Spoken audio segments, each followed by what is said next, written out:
mati sebelum waktunya, finish sebelum start. Kok bisa? Banyak yang mengalami seperti itu.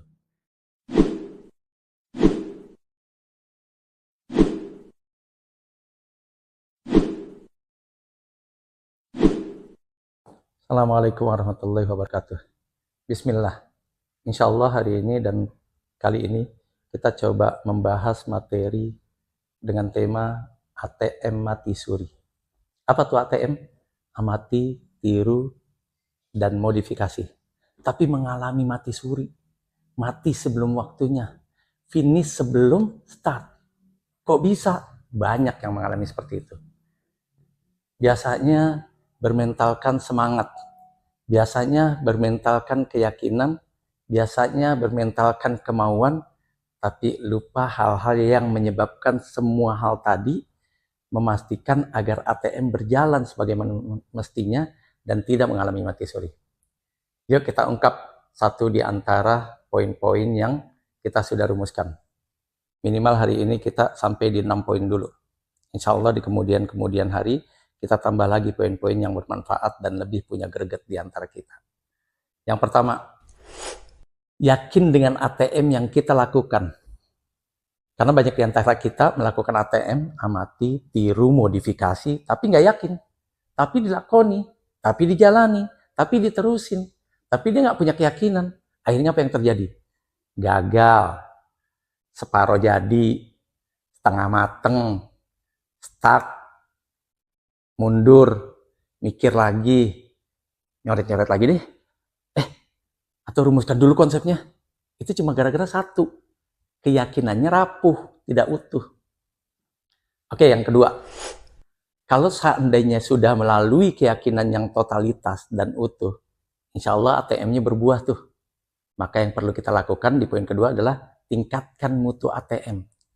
Kok harus ditingkatkan? Iya, karena ATM yang begitu-gitu aja, yang tidak ditingkatkan, yang stuck pada tataran ATM pertama kali bisa kita lakukan, bisa kita wujudkan, nggak ada artinya. Contoh misalnya, saya pernah buka retail nih, contohnya gitu ya, anggaplah gitu. Terus retail saya bersaing dengan A dan I misalnya. Tapi pada saat saya grand opening, gunting pita, launching dan sebagainya, saya biarkan aja, nggak saya tingkatkan. Padahal waktu saya buka, saya nyontek atau saya ATM ke A dengan I. Apa yang terjadi? Berjalan? Iya berjalan. Tapi bisa nggak menyamaratakan atau minimal satu peringkat di bawah A dengan I yang saya contoh? Nggak bisa. Kegagalan depan mata, bangkrut sudah menanti, dan yang paling fatal, seolah-olah ATM yang kita lakukan menjadi sangat tidak berarti. Padahal cuma gara-gara lupa meningkatkan mutu dan kualitas ATM yang sudah kita jalani. Yang ketiga, kombinasikan ATM dengan gayamu sendiri. Dengan gaya kita sendiri. Jangan kita contoh minimarket yang tadi ya, A dan I. Tapi kita ngejalanin ATM di minimarket kita pakai gayanya A dan I. Ya nggak bisa. Karena ownernya A dengan ownernya I bukan kita. Karena kita bukan ownernya A, bukan ownernya I. Jadi gaya kita dengan owner A berbeda. Gaya kita dengan owner I berbeda. Maka pastikan kalau kita sudah sukses dalam sebuah ATM tersebut, amati, tiru, dan modifikasi, maka gaya kita harus menjadi yang utama. Ruh kita menjadi yang utama dari sebab terjadinya ATM menjadi lebih signifikan dari sebelumnya. Yang keempat, konsistensi pada ATM. Kok konsistensi yang dibahas? Karena sebagian kita nih permasalahannya adalah tidak konsisten, tidak istiqomah. Kalau bahasa Ciputat mah tidak jejak. Enggak begitu. Begini nih. Harusnya jejak. Kalau bahasa Ciputat ya, jejak. Betul-betul istiqomah. Betul-betul totalitas. Betul-betul konsisten bahwa saya adalah manusia yang membangun usaha lewat konsep ATM. Amati, tiru, modifikasi. Maka insya Allah ATM-mu bernilai dahsyat dan patut banyak acungan jempol. Bukan dari orang sekitar, bisa jadi dunia. Buktikan itu. Yang kelima, ATM berkelas. Berarti ada yang tidak berkelas, banyak. Sekedar ATM doang, semua orang bisa. Dulu zaman saya bocah ya, tahun 80-an, itu rame orang bikin sepeda gandeng.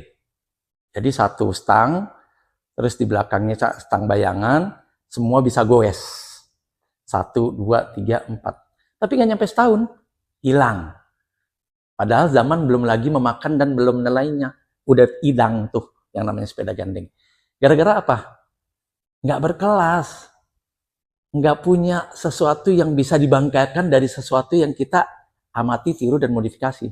Makanya punya kelas aja nggak cukup. Yang paling penting adalah berkelas. Naik kelas aja nggak cukup. Yang paling penting adalah amati, tiru, modifikasi, dan berkelas. Karena pada saat berkelas sudah diakui. Pada saat diakui, orang acungkan jempol. Pada saat dapat acungan jempol, bukan sedikit di antara kita yang memperhatikan juga terpanggil untuk melakukan hal yang sama dari yang sudah Anda lakukan. Yang terakhir adalah jangan lupa rutin lakukan evaluasi. Karena dari semua itu bisa terjadi hal-hal yang harusnya disoroti, bisa terjadi hal-hal yang harus digarisbawahi, bisa terjadi hal-hal yang harus dikritisi. Makanya kita kemas semua itu dalam hal yang bernama evaluasi. Oke, kurang lebih segitu dulu. Nanti biar tidak luber lagi, jangan lupa ada satu pertanyaan buat kita semua, bahwa dari 6 itu, mana yang paling punya tekanan terhadap sebuah ATM yang kita lakukan? Mana sih sebenarnya titik tumpu dari ATM yang ingin kita lakukan? Poin ke-1 kah, poin ke-2 kah, atau poin ke-6? Boleh dibalik, terserah aja, yang penting ATM berlaku. Boleh juga diikuti runutan pertama sampai ke-6, lagi-lagi terserah kita. Tapi kan nggak mungkin belum melakukan sudah evaluasi. Seperti itu ya.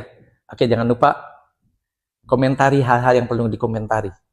Bahas hal-hal yang perlu dibahas, garis bawahi hal-hal yang perlu digaris bawahi, dan jangan takut untuk mengkritisi apa yang sudah kita sampaikan. Karena hakikatnya saya juga manusia biasa. Jangan lupa untuk isi di kolom ini. Yakinlah bahwa kesuksesan telah lama menanti.